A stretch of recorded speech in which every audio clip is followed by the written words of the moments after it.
Well, you'd reckon there wouldn't be any arguments over parity in the upcoming event here at Mount Panorama. It's the Carrera Cup, and we bring you now our commentators, Mark Osler and Greg Rust. Yeah, thanks, Billy. Big race yesterday. This is the third for the weekend in round 7 of the Carrera Cup for 2003. Jim Richards, who did not take part in that morning warm-up with HRT, settled into his left-hand drive 911 GT3 and ready to try and do what he did yesterday, win that race. These are the results of race 2, the starting positions for race 3. Marcus Marshall on the front row with him, Fitzgerald and Clark Quinn. What a stunning performance by the youngster. Yeah, Jimmy ran away yesterday. Jonathan Webb, though, did a great job. Tony Quinn in there in 6th, Paul Pedersen in 7th, Matty Coleman in the repaired Porsche in 8th. Jeff Morgan, a long-time Porsche competitor from P9 alongside Scott Shearman. Charlie O'Brien, great to have him, and Andrew Madecki both back and racing. Very competitive field here. Tim Lay got involved with Richo in race 1. It's putting down the order a little bit. Russell Wright out of 14, Chris Seidler in 15, Dean Grant starts out of 16. Peter Hill in one of the Greg Murphy racing entries, one of the Team Braun cars from 17 alongside Greg Keane. Then it's Andrew Taplin and Jack Crocker from P20. Plenty of Porsches here. Andrew Bagnall, John Tulin out of 22, Roger Oakshott, and right down to Kevin Bell out of position 27. We've in fact just had some news. Kevin Bell will be a non-starter for this one. He clouted the wall coming down to Murray's Corner yesterday, and they've discovered this morning a crack in the gearbox casing. They rebuilt that car overnight, but unfortunately for the Kiwi, he will not take part in this one. Warm-up lap is complete. We are ready to go racing. Richards was superb yesterday in the OAMPS Porsche to the right of your screen, but Marcus Marshall, a new lap record, a 2-minute 14 lap. He's on the left-hand side of the front row, the youngster from Queensland, and he's got a good start too as they work toward turn 1 for the first time. Clark Quinn under pressure from his father in the background there in the second VIP Pet Foods entry. But it's Marcus Marshall who'll lead this field up Mountain Straight for the first time. Fantastic start by Marcus Marshall. Field gets through. There was one in trouble there, and he's bang into the wall. A big hit. Look at the damage to the front end of Greg Keane's car there. Well, you can see the car was just getting all out of shape over the ripple strip on the exit to turn 1. He didn't manage to get his control. Are you okay? And the car's gone right into the... Are you okay? No, I've had a really big neck hit. You can hear it's taken the wind out of him. That was a big hit, all right.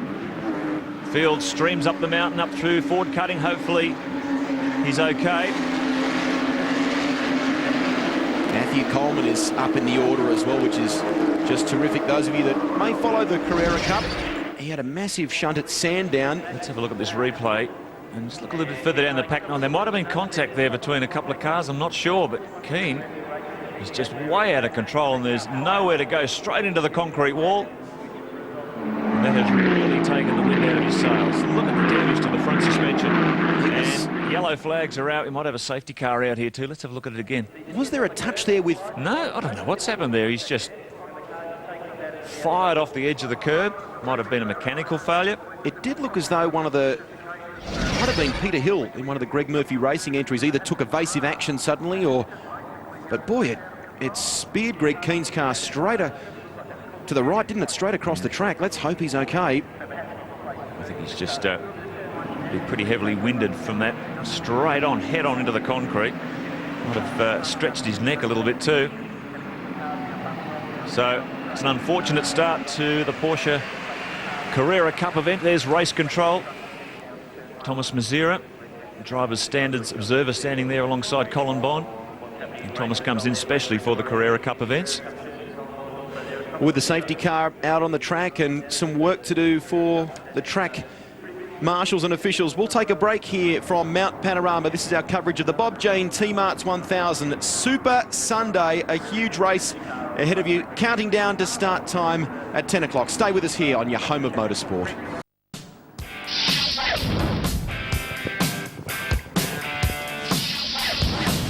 Well, the Carrera Cup's under yellow flag at the moment, so I presume the action will be reduced. We'll have lost a couple of competitive laps in this race, Greg Rust, but a bit of concern about Greg Keane. The ambulance is there. And Billy, the officials said to him very quickly in the piece not to move, to stay in the car, just concerned about a potential neck injury for Greg Keane. We heard him on the radio there before. We'll take a look at a couple of replays here, which hopefully might paint a clearer picture. Now, this is coming through turn 1. Now there's a touch there with perhaps one of the Team Brawn entries. It's gotten Keane into all sorts of bother. A tank slapper mark and away it went, crunch into the wall. Yeah, I'm not surprised he's if he does have some sort of neck injury, because that's a full frontal straight into the concrete. Let's have a look at this from another angle. Rear on view might tell us, but it's probably happened by now. Oh, no, just got the end of it. I don't think there was any contact with another car. It's a hard one to pick. He may have had a mechanical failure. He may have just lost control on cold tyres. There could be a number of scenarios, but the end result is he's still sitting inside that car. Greg's a 57-year-old from South Australia, a knee surgeon. He's been around Porsches for some time, regular competitor of the Grand Prix and Dutton rallies, runner-up in Australian Porsche Cup in both 1997 and 1999. No doubt his team manager, Stuart Martin, would be paying close attention. While we're under safety car here, we'll go back to you, Billy. Yes, Rusty, just a reminder at home, if you have a mobile phone and you're a Ford or a Holden fan, you have to be aligned with something. Do it anyway, even if you're not, because it'll be a lot of fun. Ford versus Holden, check this out. This year, the V8 supercars battle on and off the track, and you can be a part of the action in the SMS Ford versus Holden Showdown. SMS the word play to 188 1075. Declare your allegiance. We will pit you against the enemy in an interactive game of SMS trivia. Prove your V8 knowledge is the size of the mountain in the SMS Ford versus Holden Showdown. Good luck. And here it is, 188 1075. And, well, you've responded, Ford fans. You've kicked into the early 2000s, but we still need some more numbers there to do battle with the Holden fans. They're running out of opponents, so get involved, please. Should be a lot of fun. Just a reminder, too, this is a massive day of motorsport on Network 10. We have the final round of Formula One coming up for you after the presentation ceremony for the Bob Jane T-Marts 1000. That's the first 8 cars on the grid. You'll notice Australia's Mark Webber there in 6th position. He managed to get in a hot lap before rain interrupted this session. And the 2 quickest men from Friday, Ralph Schumacher and Jarno Trulli, are down the back of the grid. Ralph had a spin. He tried to put in a good lap in the wet, but didn't do it. And Jarno Trulli didn't bother even going out in the conditions. Couldn't get set up in time. So that's a rain-interrupted grid.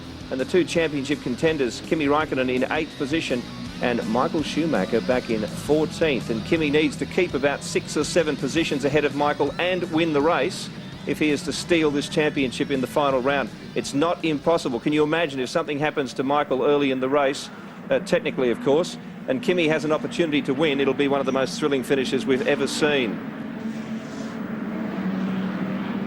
So there's the countdown. Inside 2 hours to go.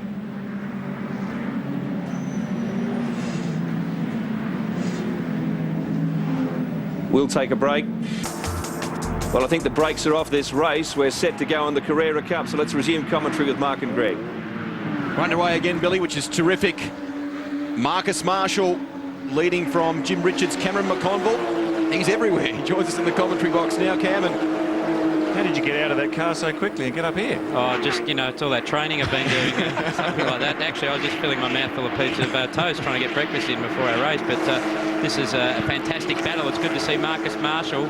Always he hasn't let Jim through, but it's good to see him leading a race again. It's been a while for him, so he'd be desperate not to let Jimmy through. Marcus Marshall, 25-year-old from the Gold Coast, really starred for Australia at the Indianapolis round of the World Formula One Championship, the Porsche Super Cup Series, which supports F1. Turned over there, ran as high as 6th. Really impressed a lot of people on debut and certainly impressed people with the standard of Australia's Carrera Cup competition. Some big announcements about this category overnight too. It's only in its debut year. First time we've had this championship in Australia, and overnight they've announced Cup Car Australia a renewal of a 2-year deal with Avesco, so we'll see this category as the prime support to V8 supercars for 2 years to come. Jim Richards, a great run down Conrod straight out of the slipstream and by Marcus Marshall. Yeah, he moves to the inside. Oh, Marshall. Oh! Gee, Jimmy went straight on through past the apex of the turn there. Marshall was attacking around the outside. How would you call that one, Cam? Very interesting, I've got to say.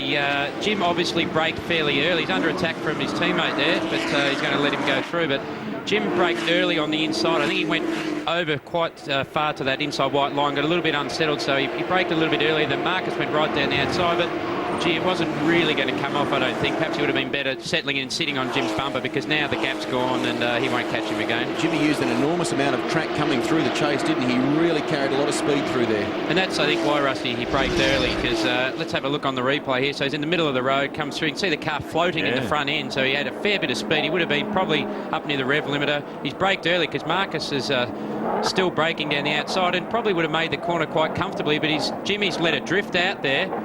And, yep, I've been there before alongside Jimmy. He can be known to putting the old elbows out, but racing incident, I would say. No doubt. Another thing for Thomas Mazira, driving standards observer for this category, to have a look at. Here's Clark Quinn. What a terrific debut this youngster has made. Stepped up from Aussie racing cars, had his first round at the last round at Sandown after doing some testing at Queensland Raceway with the VIP Pet Foods team, but in the Pioneer Porsche running in the top 4, that is just incredible. Very good effort, because the top 5, top 6 in this category are so close, as you can see there.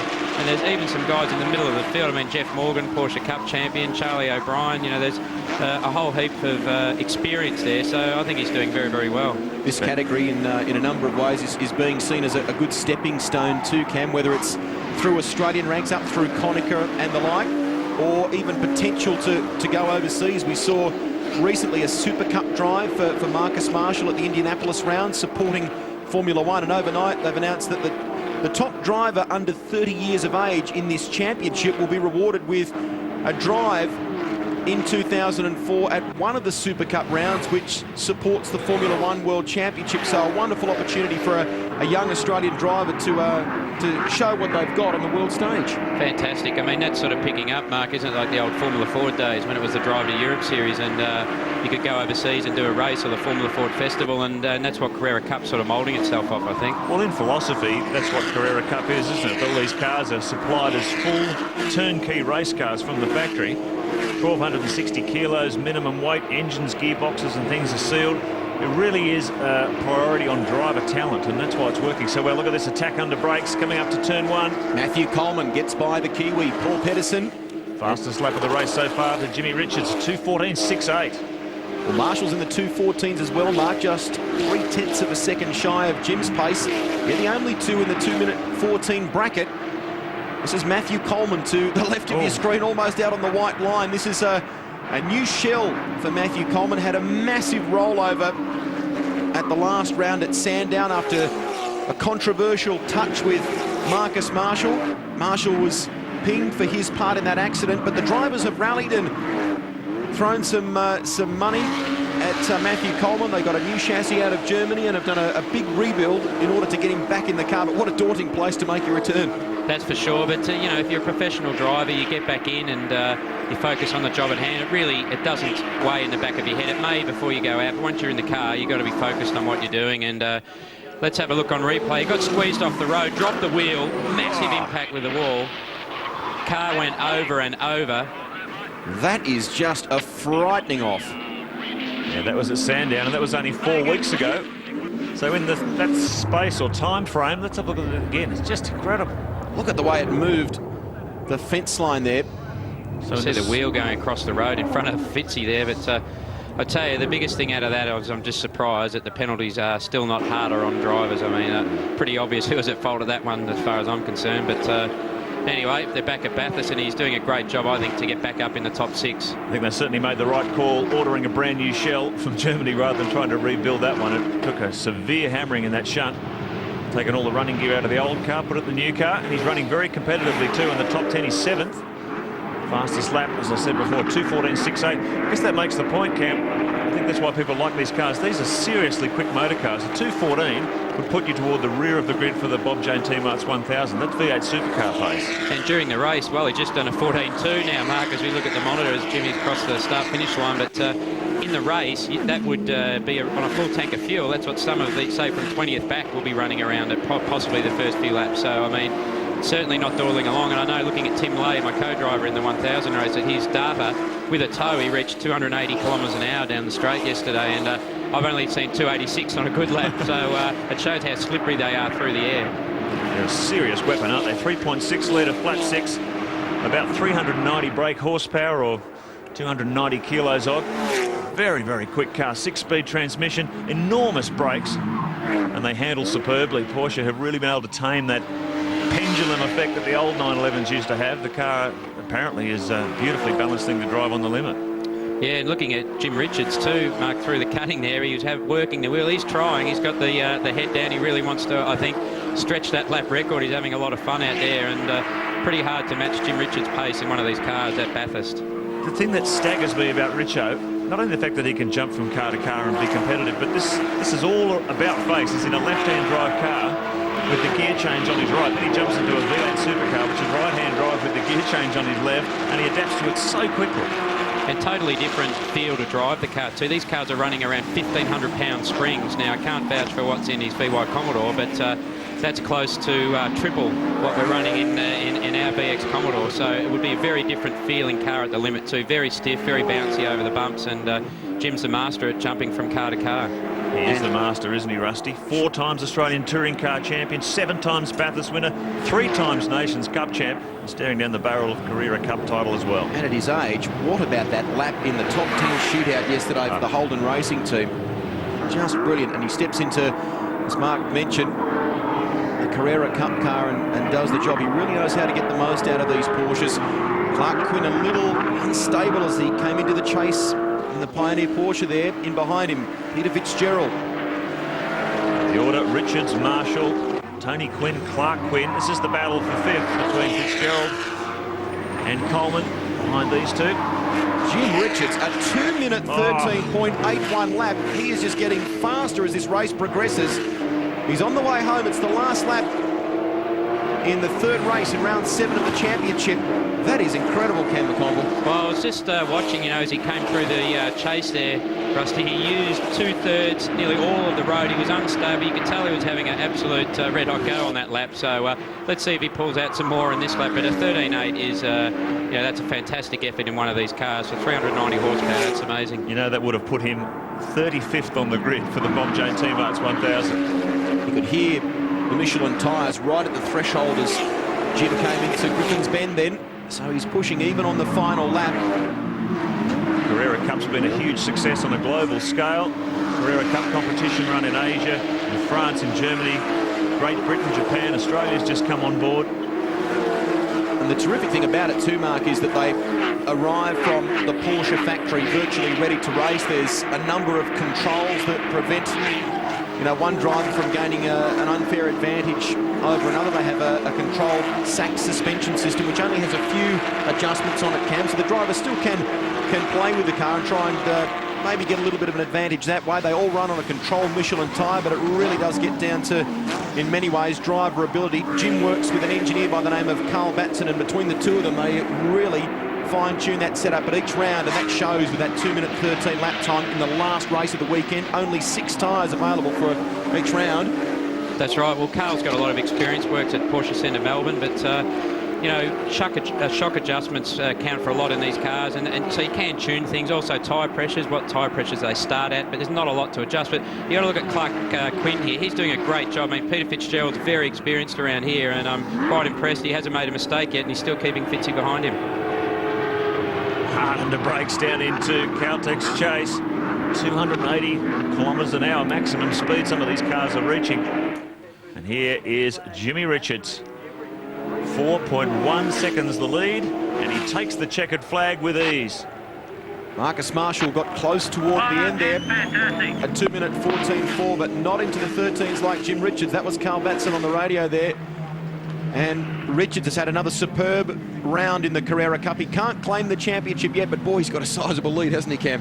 Very, very well. I mean, you know, Jim is looking good for this championship, but, you know, Marcus Marshall's still hanging in there. Tim Lay had a shocker in the racing, and he qualified well, so let's see if they can take it up to Jim down the track. Well, Tim recovered to finish in 9th place. Tony Quinn, after a tough couple of rounds, that's encouraging for him. He finishes 3rd, just ahead of his son Clark Quinn. Peter Fitzgerald rounds out the top 5. Matthew Coleman good return to racing. Excellent sixth place, just ahead of Lyle Williamson's International Motorsport team. The Kiwi Paul Pedersen at the wheel of that car. Jonathan Webb rounds out the top 8.